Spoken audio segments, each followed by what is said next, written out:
पण याचा फायदा घेणार आहेत GST कमी केलेल्याचा। त्यामुळे टीका करताना विरोधकांनी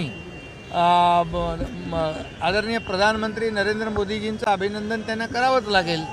आणि म्हणून मी खऱ्या अर्थाने या पूर्ण देशवासियांची दिवाळी जी आहे गोड करण्याचं काम, आनंदी करण्याचं काम आदरणीय प्रधानमंत्री नरेंद्र मोदीजी यांनी केलेलं आहे।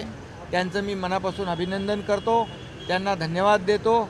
आणि त्याचबरोबर आपल्या अर्थमंत्री निर्मला सीतारामजी यांनी देखील मोठं नरेंद्र मोदीजींच्या मार्गदर्शनाखाली एक सकारात्मक पाऊल टाकलेलं आहे आणि GST कमी केलेला आहे। आणि आता जे स्लॅब होते 5, 12, 18 आणि 28, आता फक्त या ठिकाणी 5 आणि 18 हे दोनच स्लॅब राहणार आहेत।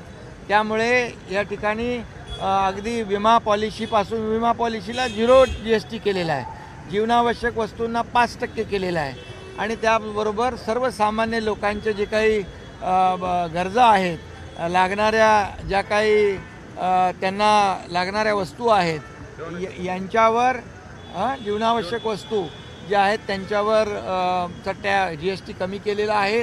आणि 2च स्लॅब ठेवल्यामुळे आज मोठ्या प्रमाणावर या सर्व संपूर्ण देशवासियांना दिलासा मिळाला। 28% शेवटचा स्लॅब होता आणि मधला 12% होता, तर 5% आणि 18% हे 2च स्लॅब ठेवल्यामुळे सर्वसामान्य माणसाला या ठिकाणी मोठा फायदा होईल आणि यामुळे चलनवलन वाढीस लागेल।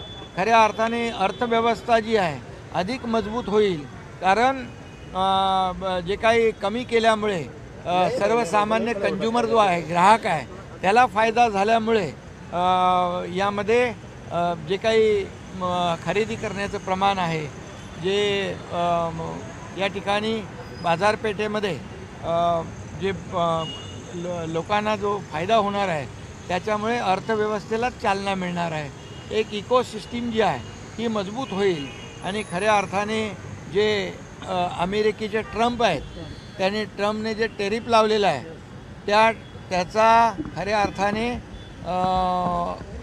नुकसान जो आहे ते अमेरिकेला होईल, भारताला होणार नाही।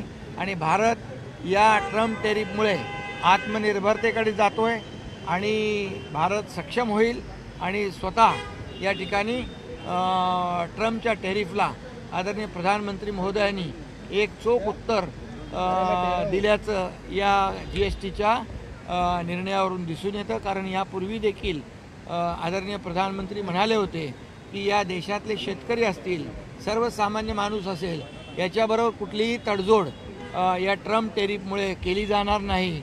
त्यांचा जो हक्क आहे, त्यांचे अधिकार आहेत, ते अबाधित राहतील आणि त्यांनी सांगितल्याप्रमाणे या ठिकाणी त्यांनी निर्णय घेतलेला आहे। आणि म्हणून मी आदरणीय प्रधानमंत्री नरेंद्र मोदीजींचं मनापासून अभिनंदन करतो।